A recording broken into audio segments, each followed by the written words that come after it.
We are here and we are strong. Let's be counted as we move on.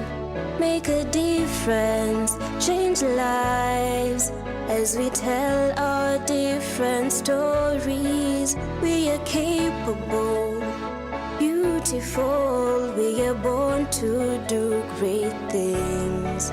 We're unstoppable, incredible, 'cause we're differently abled, differently.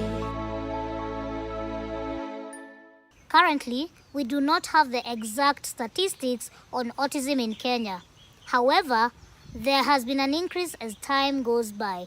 Organizations and individuals have taken up the responsibility of creating awareness. Stay tuned as we delve into matters autism and child development. This is Able Differently, and I'm your host, Jane Theuri. We're differently abled, differently. On the 17th of June, an autism awareness event took place at Kasarani Primary School. Take a look. Andy, whose vision is to create a barrier-free society fully inclusive of persons with disabilities, held an autism awareness event on the 17th of June at Kasarani Primary School in conjunction with other partners. My name is Sylvia Moramo Chabo. I am the founder of Andy Speaks for Special Needs Persons Africa, where we champion for inclusion of persons with neurodevelopmental disabilities, and that is autism, Down syndrome, learning disability, cerebral palsy, and other neurological disorders, including epilepsy and ADHD. And we want them to be included in matters education, health, and social protection, both the children and the caregivers of children with special needs. Today was a big day for us because we have a challenge in finding schools that are well equipped and very accommodating for our special needs kids. And this was a baby born out of the World Autism Awareness Day 2021 celebration by Andy Speaks, where we did a ride of awareness across the counties and fundraised to make sure that we equip this school so that it can come to the level of international standards here at Kasarani Primary School. The building was there, resources were not there, which is a scene that we find in most of the schools that we have across the country. So we wanted to be the benchmark for all public special needs schools, where they can see how are we supposed to set things up to meet the international standards so that the children come to school and get proper development. So, and also early intervention, because if you give them education only without therapy, then it's not going to work. So health and education are something that have to go hand in hand. And support of also assistive devices from the social protection unit also has to come in. So we have done phase 1 and phase 2, that is the equipping, renovation, and setting the standards. We want to move it further, and we hope that we'll be able to get support from the general public, institutions, and even the government, so that we can cut down, we know how water issues are. We want to bring in water harvesting. We want to set up a kitchen garden. By setting up this kitchen garden, you will find that the kids will be able to understand the process of where food comes from. It gives them that skill, and even at that, once they learn, that's something you can't take away from them. So that even if they don't get to go through the integration into the other side, they can become farmers. So we are equipping them also with life skills in that process. And also, apart from that, we want to set up a playground other than the therapy, so that you find that they have now the greater space. And the good thing about the integration here at Kasarani Primary School, you find that they're able to mingle with other kids. That means they're building their social skills. So we want an all-rounded child who will come out of the school and be able to integrate into the society as seamlessly as possible. Autism is a serious developmental disorder that impairs the ability to communicate and interact.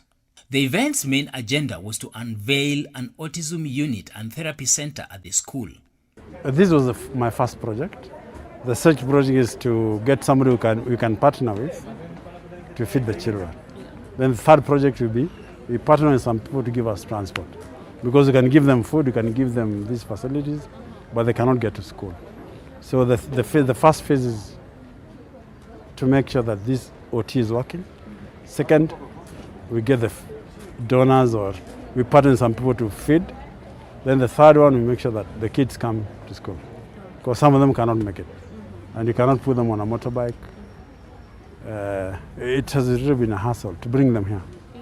So in fact, long term, that is my main project. Therapy unit, you find that we have the monkey bar, which helps the children with fine motor skills and also coordination of their body. As much as a human being will take for granted the fact that they can walk, the fact that they can jump, our children, that integration is not as easy. That fine motor skill of coordinating that this is what I need to do so that my hand moves, so that I can pick this, so that I can do that. Those are things that they're taught.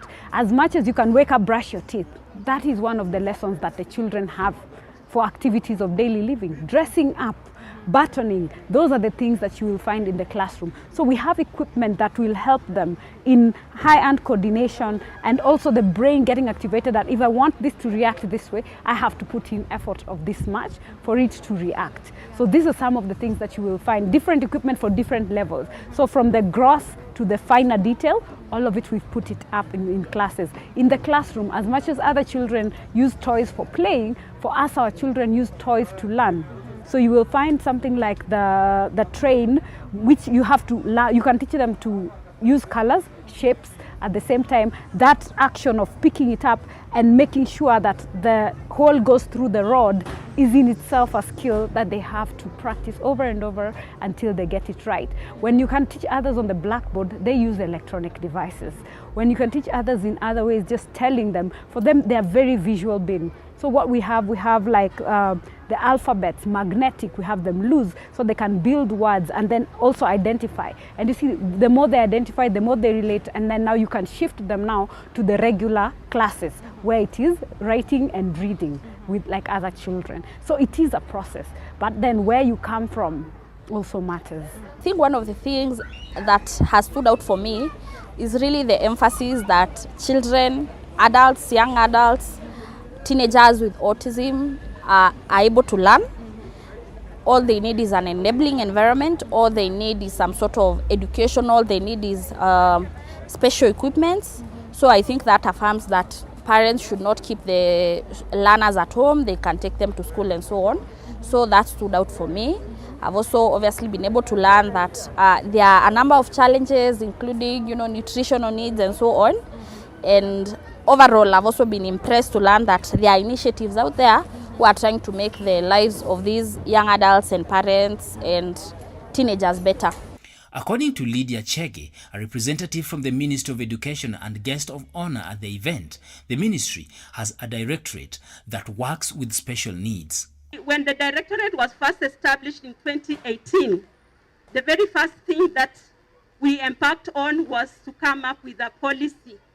And this policy, under the policy, we are recognizing 12 categories of our learners with disability. No, not 12, 11, sorry. There are 11 of them.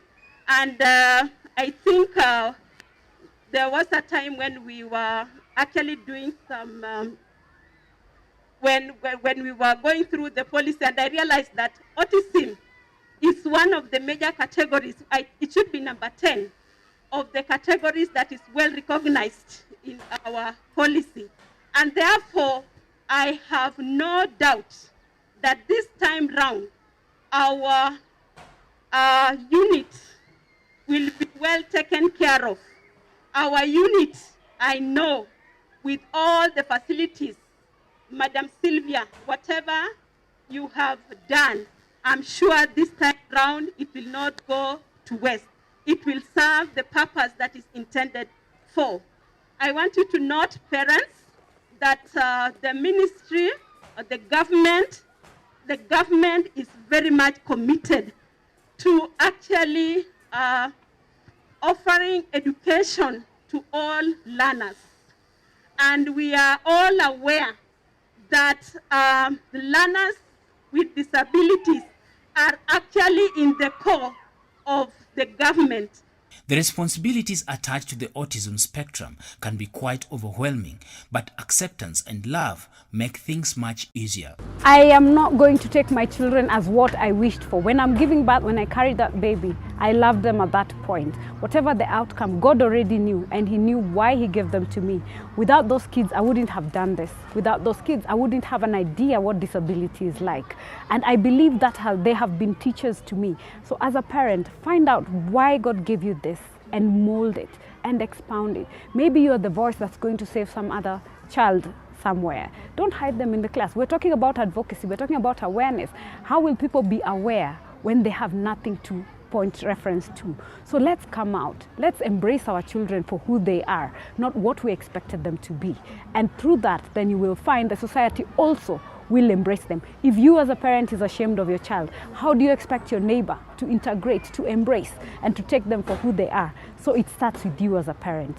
Love them, accept them, find their strength and mold it, and you will be shocked at what you will find, because all these children have their special abilities. It's for you as a parent to give them that platform, to nurture them so that they're able to identify it and soar. And why we work with the butterfly for Andy Speaks is because if you look at a butterfly's life, when it's a maggot, when it metamorphoses, all right, and it becomes this beautiful butterfly. And did you know you can never find the same butterfly patterns? Each butterfly is different, and that's the same with our children. So let's give them the environment where they can go through that metamorphosis to become and blossom to this beautiful butterfly that they're meant to be in this community. Congratulating the parents. I know it's not easy to have a child with disability, to love them and accept them, because there's an extra work that a parent is supposed to do. Therefore, I'm congratulating them. It's not easy. We take a short break, but we'll be right back with more. Don't go too far. We're differently abled, differently.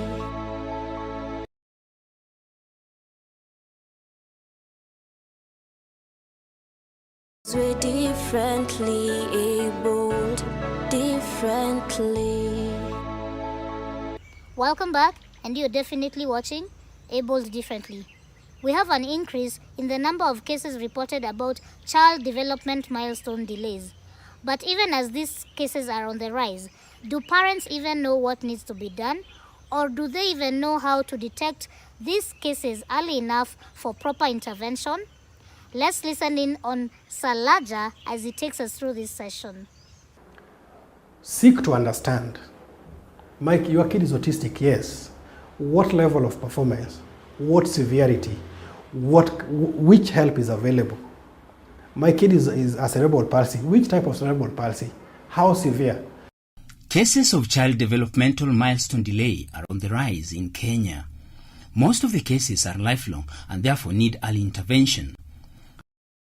Don't look at a kid just as a walking kid. Your baby should be a walking baby, yes. They should be thinking babies. They should be social babies. They should be communicating babies. And they should be babies who can solve problems. And so, if by nature of your baby's condition they cannot walk, ask yourself, can they think? How do we know that they are thinking, and how much can they think? However, once a child is born, they are discharged from the hospital and no follow-ups is done, only for the parent to seek medical intervention when things seem to be out of place. When not doing his military duties, Salaja dedicates his time to such cases. I'm a child behaviorist with a lot of desire to help in behavior modification of children from as early as when they are delivered. That is beginning from problems with breastfeeding, training them from that level at every stage of development, helping the behavior modification for children with autism and even for children with cerebral palsy, who because of the nature of delays that sometimes they have, experience some unusual maybe behaviors or underdeveloped behaviors. As he explains, early intervention should start before the child is 3 years of age. Take this case where there is imminent speech delay in a kid, but then the mother keeps saying, no, even my neighbor's kid talked at 4 years. My kid will talk. Early intervention is any help that is offered to a baby below 3 years old. It can be preventive, it can be targeted towards curing a particular condition that the baby has. The first point of intervention is to check for the high-risk infant. Where babies, the prematures, usually they're usually low birth weight. So a weight between 2.5 up to around 3.5 is not bad. But then the extremes, too low, too high, again, that can make a kid be within this bracket of high risk infant. The other thing, at 1 to 3 months, if there's some history of convulsions, that my baby has had convulsions, or that there is also a history of jaundice. That at some point my baby had jaundice. Jaundice is this yellowing of the skin, and the baby was put on phototherapy, the baby was put on incubator. There are things that happen quite often, but then there is a signal they send. We don't want to wait until the baby has complications, then we step in. But we work with the mother and the baby so that whenever something is noted, it is dealt with immediately.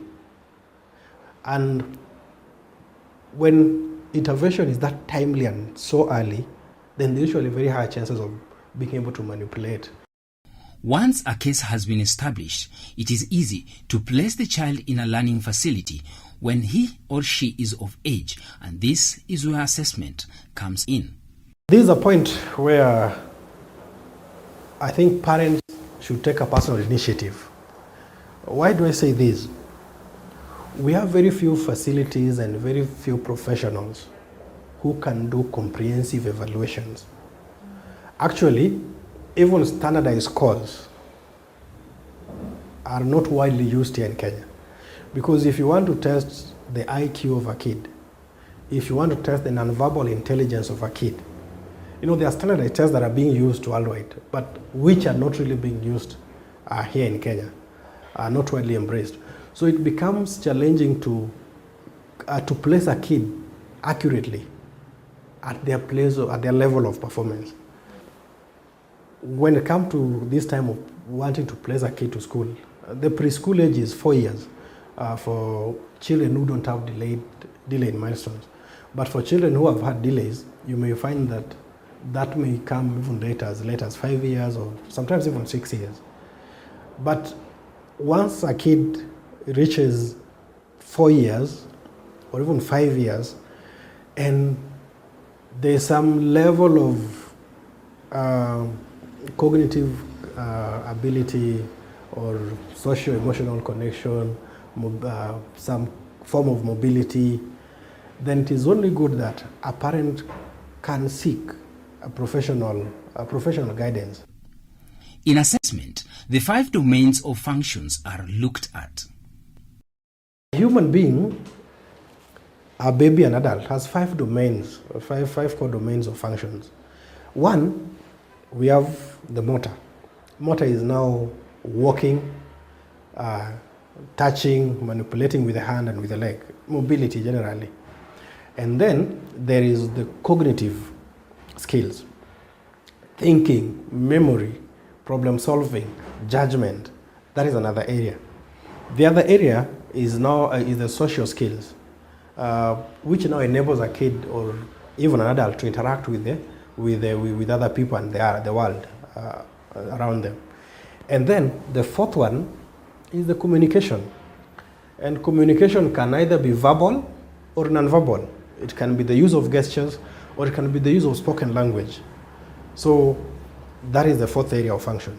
And then the fifth one is what we call the adaptive skills. The interplay of these 5 systems now that leads to complex actions. You're able to drive, reverse for adults. For kids, they're able to make some complex decisions or solve some complex problems because of the interplay in these 5 areas. It is also important to know that therapy plays a key role in the life of a child who has been diagnosed with autism, cerebral palsy, and other developmental conditions. There are some cases which are very severe. I've interacted with a number of cases of cerebral palsy, severe cerebral palsy, where a kid is 14 years, 15 years old, or even 20 years old, but they are still bedridden. They can't do so much. Even such kids, there's something we can still offer them. And that is comfort, peace, and a pain-free life. Because God has given them life, and they will live as long as God allows them to live. They will live as long as scientifically their systems is operating well. And so, in the days that they're alive and that they should be alive, we must try and give them a comfortable life. And that is where now therapy for maintenance comes in, where a kid receives therapy, not because there's so much that is going to be achieved in terms of function, but because we want those joints to be soft and manipulatable. We want the body to be relaxed. We want them to be comfortable and not to be at pain. Salaja notes that stigma contributes to making the life of such children unbearable. So while we were taking them to school to help them, school damaged them. And the interest of learning then diminished. As we seek to include them in school, then let us also put structures and infrastructure that will, even the human capital, human capacity, that will ensure that we do very comprehensive evaluations and we hand over to the teachers a kid who is easy to understand and who will be accommodated by other kids and not be damaged. And as all these services are available within reach, especially in this digital age, the cost is what has kept most parents away from seeking help. As I know those who are in private practice, sometimes consultation goes from 2,500 to even 3,000, and it is not a one-day thing. It's something that takes a couple of years. And it is not one service. A kid who requires occupational therapy will most likely require physiotherapy and will likely require speech therapist. All these people, you will need them more than once a week. And already there is a budget of close to 20,000 per week. Or even if you get the cheapest services, then at least 10,000 per week. There's a model that I've encouraged and I've adopted. Once evaluation is done, then working with assistant therapists, because these assistant therapists have a fairly basic level training, and therefore they are likely not going to charge as high as a therapist who has worked in a facility for so many years with a degree and a master's and the likes. It's true, because consultation also varies on those lines and experience influences cost. But then it's so easy for the experienced person to work with the assistants. That then makes cost. It reduces cost in a way, so that if you're to visit the consultant 5 times a week at a fee of 3,000 per week, you can work with an assistant teacher who implements exactly what he would have done under his supervision. Salaja also says accessibility and other factors also contribute to the high cost of treatment. I think there are times that you get so many cases that require your attention, and you're just one person, you can't help everybody. And that may undermine quality. That may undermine effectiveness. And so what do you do so that you ensure you're still within the bracket of quality and effectiveness is you reduce the numbers. And if you reduce the numbers, you lock others out. So accessibility of good and quality rehabilitation services and care is also a challenge that is facing parents. It's a challenge also to the side of the therapist, because you can see just not so much. Or there are times you really feel when you want to charge somebody and then you realize that they cannot sustain it. Sometimes it breaks me. And for something like speech therapy and occupational therapy, do you know the NHIF has not yet embraced it properly well? Of course, private hospitals, there are others that take care of it. But there's a lot of debate on where do we place occupational therapy. As he goes along with his daily duties, he encourages parents to process the pain in order to avert suffering. I try to make parents understand that when we are going to be dealing with this pain of having to take care of this kid for some time, let us do other things in a way that we don't end up suffering. because of divorce, because of separation, because the mother has to take the kid with the matatu to the clinic and there's a car. That is now suffering. That's what I mean by suffering. Or the father has to be abandoned with the baby. The mother runs away. You see, that is now suffering. The baby is suffering, and while what we were supposed to do is the pain. So when I help parents, and the moments I've helped them to understand that, and then I see them now coming for therapy, couples. Actually, most of my clients usually come along as a couple, because that amount of support also influences the result in therapy. Let's take a look at the UN Convention on the Rights of Persons with Disabilities. Article 24 of the UN Convention on the Rights of Persons with Disabilities states that state parties shall ensure that persons with disabilities are able to access general tertiary education, vocational training, adult education and lifelong learning without discrimination and on an equal basis with others. To this end, state parties shall ensure that reasonable accommodation is provided to persons with disabilities. There are various sensory toys and tools in an autism therapy room, amongst which is the therapy sensory ball that is used for sensory play and input with children. These balls are usually strong and durable, and the size may vary depending on each child. The kid can lie, and then you lie on this ball, and then you can either move. Unajua utamshika miguu hapa, then acheze na the ball. It is to do with the balancing, because there is also an issues about balancing. I'm afraid that's all the time we had for you today, but see you again when time and space allows. I've been your host, Jane Theuri. Kwaherini. We are here and we are strong. Let's be counted as we move on. Make a difference, change lives as we tell our different stories. We are capable, beautiful. We are born to do great things. We're unstoppable, incredible, 'cause we're differently abled, differently.